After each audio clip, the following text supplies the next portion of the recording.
Қу түлкі мен ұмытшақ аю ертегісі.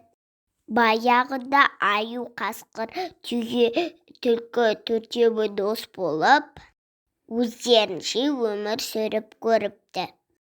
Жұбын жазбайтын достар бірде ұзақ сапарға шығады. Әлде қарны ашты ма, әлде бұрындағы әдеті бойынша достарын алдағысы келді ме? Бірде түлкі, осы түйені жесек қайтеді деді. Әрине, жеуге болады деді қасқыр. Бірақ аю жанымызды шығарады ғой.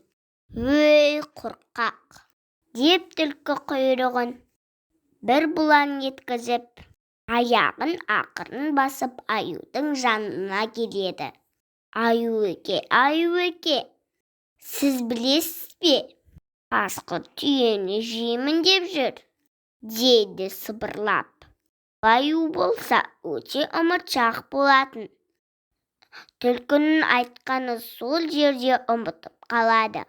Содан түлкі тура түйенің өзіне барып, қасқыр мен аю сені жейді осы, дейді ақырын ғана. Неге? Менде нелері бар дейді бақырады түйе байқұс. Сен өте үлкенсің, көрмейсің бе? Етің де көп. Сені жесе, достарының көпке дейін қарны ашпайды.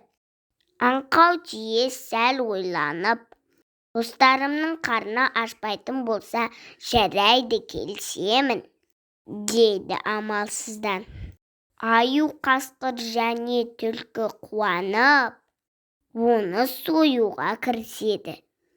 Соңынан қасқыр мен түлкі шек қарын тазалайды.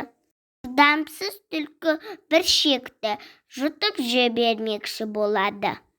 Бірақ аюдан қатты қорқатын қасқыр түлкіге ішекті жегізбей қояды. Әйтсе де түлкі қасқырдың көзін ала бере, әлгі бір шекті қылғытып жұтып жібереді.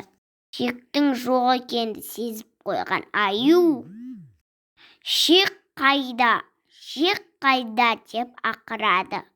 Қасқыр жеп қойды, аю еке, дейді түлкі өтіріктен өтірік, аюдан қорыққаннан. Аю болса қасқырға ашуланып тап береді. Қасқыр тұра қашады. Бір ұзап кеткен кезде түлкі түйенің етін түп-түгел тығып үлгереді.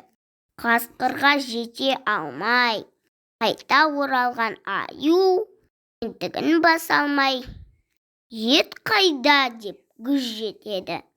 Өзіңіз бағана бәрін алып кеттіңіз ғой, есіңізде жоқ па?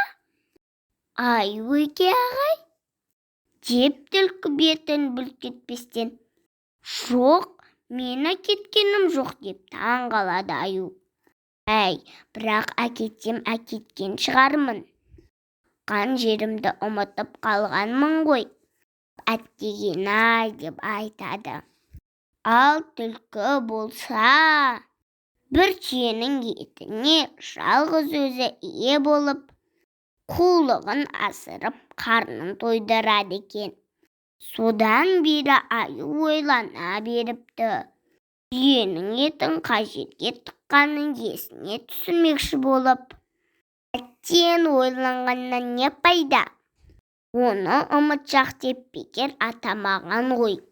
Мінекей достар, осымен менің ертегім аяқталды. Сау болыңыздар.